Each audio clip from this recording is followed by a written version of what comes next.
Okay, the second exercise is we're going to do the contour drawing. And so we will go back and do the exact same thing. However, now you will be able to reference your drawing. So now I'm going to just go up the side of the vase, the bottle, which I'm using as a vase. I see a nice shadow shape. So now it's okay, since have a point of reference, I can gauge what I'm doing. I see this wonderful stalk coming up. This is the water line of the vase.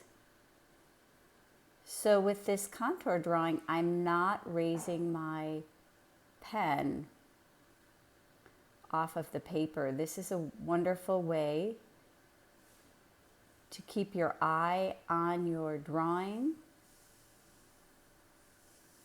while focusing on the shape, the outer shape of your object. Now I really like this linear quality of the stalks of lavender. So I can go in, just create those lines, finish off the edge of the vase.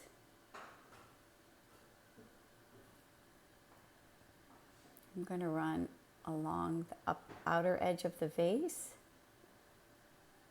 Now, of course, this is a bottle, so this bottle has a wonderful neck shape to it.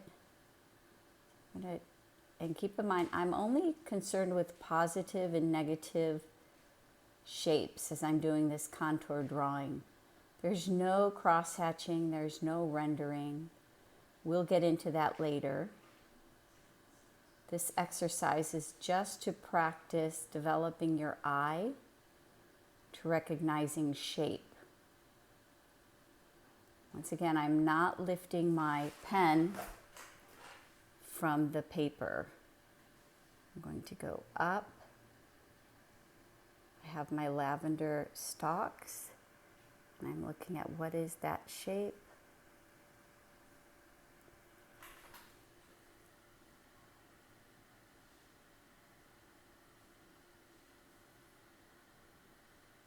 You can even draw the little shapes of the buds. I'm moving quickly for the sake of the demo, but you can take your time and move as slowly as you want. You can see just focusing on the contour of this lavender, just the outer edge, you really do get a sense of the type of plant it is. Once again, we're looking at shape.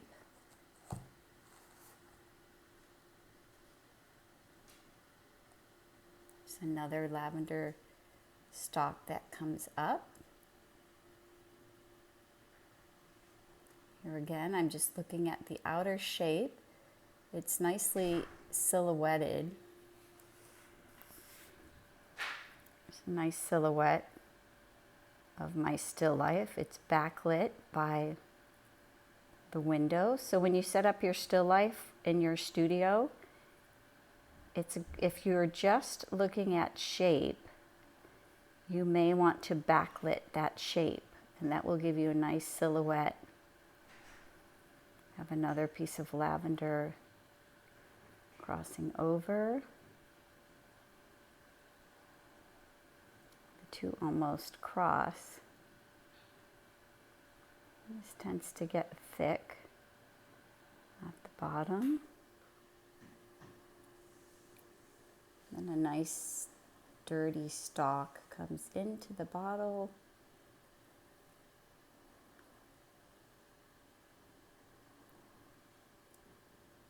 And because this is crossing over, it is somewhat of a broken line. You can draw in the other stalks. Keep in mind this entire time I haven't lifted my pen. I've got the nice back edge of the bottle. When you create your home studio setup, just use simple objects that you have at home. You can use an old shoe, an old vase, an old boot. We're mostly focused on shape. So for this module, we're working on positive and negative shapes. And we really want to create a dynamic positive and negative shape.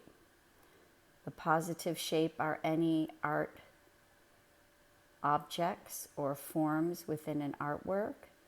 The negative space is the space surrounding that form. So right now I'm working on the lavender. This is a really nice positive shape. And it's the negative shape behind it that really, the negative space that really can make a drawing dynamic. So as I work on this piece, I'm looking at the relationships between the positive and the negative space. This bottle has some nice shadows in it. Now it's on a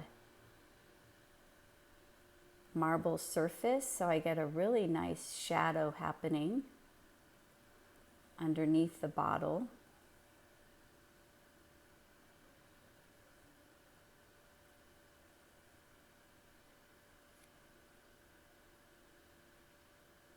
There's another vase off to the right.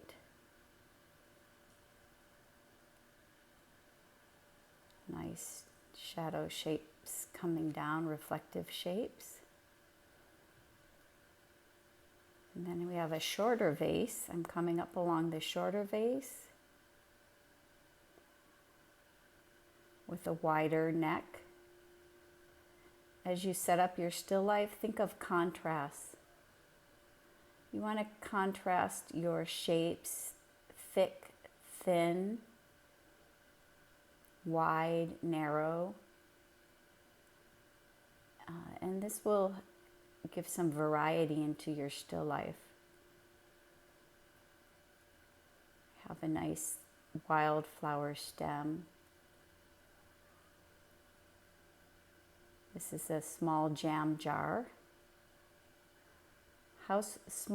Small household items make great still life subject matter. So that'll be great for studying form. The first couple lessons we'll work on line, shape, form, and value. So now I'm at this wildflower. Has a really nice edge and a nice contrast to the tall, lean lavender stalks.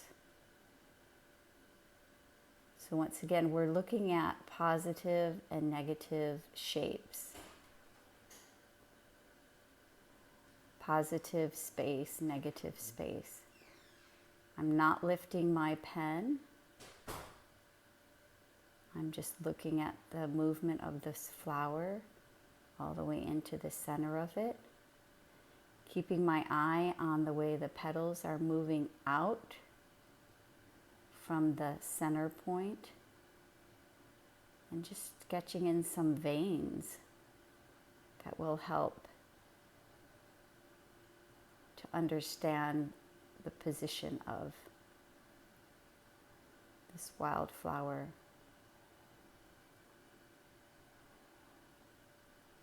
I'm going to come back down and around and finish this. Allow this to go into the vase, the jam jar. And then we have some other flowers coming out.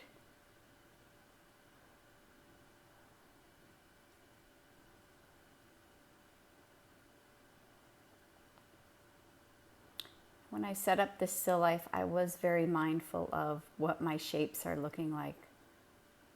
What are my positive shapes? studies and what are the negative shape studies.